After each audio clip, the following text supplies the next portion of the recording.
करौली जिले के हटवाड़ा रोड पर जब नव संवत्सर के मौके पर शोभा यात्रा निकाली जा रही थी राष्ट्रीय स्वयंसेवक संघ के कार्यकर्ताओं द्वारा, उस समय पत्थरबाजी की शुरुआत हुई और उसके बाद जिस तरह से हिंसा भड़की, कई दुकानों को आग के हवाले कर दिया गया, कई जो बाइक्स हैं उनको आग के सुपुर्द कर दिया गया। इस पूरी हिंसा में कई लोग घायल हो गए और अब की ये स्थिति है कि भारी पुलिस का जाब्ता मौजूद है।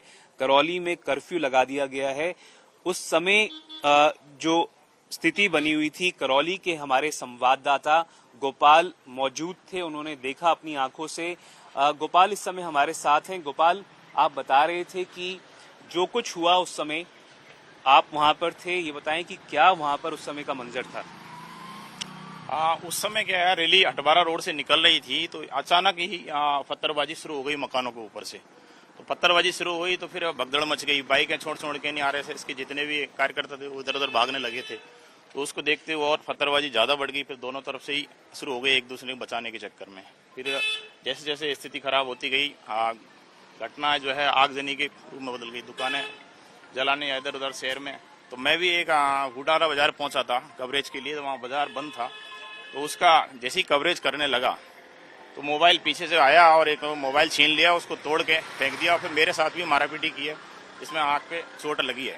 आपके आंख के नीचे गहरी चोट दिखाई दे रही है। ये बताएं कि क्या भीड़ ने घेर लिया था और किस तरह से, क्या काफी भयावह मंजर था उस समय वहाँ? उस समय वहाँ बुढ़ारा बाजार में बड़ी संख्या में उपद्रवी भी मौजूद थे।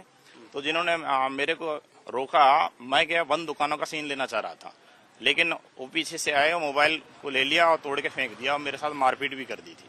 तो कोशिश ये थी कि इनको रिकॉर्डिंग करने से रोका जाए और जिस तरह से इनके ऊपर हमला हुआ, जितना भयावह उस समय मंजर था, उसके बाद की स्थिति जो है वो ये है कि यहाँ पर 600 से ज्यादा पुलिसकर्मी केवल जयपुर से भेजे गए हैं। कई आईपीएस अधिकारी यहाँ पर इस समय करौली में मौजूद हैं। पर स्थिति जो है वो आप कह सकते हैं कि कम से कम सतही तौर पर नियंत्रण पर में नजर आ रही है। पर पुलिस की कोशिश है कि दोबारा से उस प्रकार की हिंसा ना भड़के, दोबारा से जिस तरह से पत्थरबाजी हुई आमने सामने की वो ना हो, और उसकी पुनरावृत्ति रोकने के लिए यहाँ पर इस समय भारी संख्या में पुलिस बल मौजूद है। कैमरा पर्सन मनीष और गोपाल के साथ देवंकुर वधावन।